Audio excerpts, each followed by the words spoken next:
How to disable pop-up blocker on iPhone. Hello everyone, I am Bishaka and welcome to our channel. Now let's get right into the tutorial. Firstly, go ahead and launch the settings application on your device and scroll down to the bottom and tap on the apps option you see there.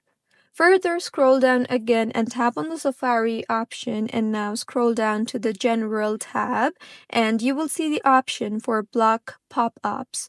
So go ahead and toggle off the toggle button for block pop-ups, and with this, pop-ups will now be disabled. So this is how you can disable pop-up blocker on iPhone. If you find this tutorial helpful, please like the video and do comment if you have any queries.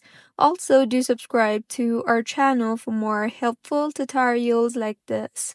See you on the next one.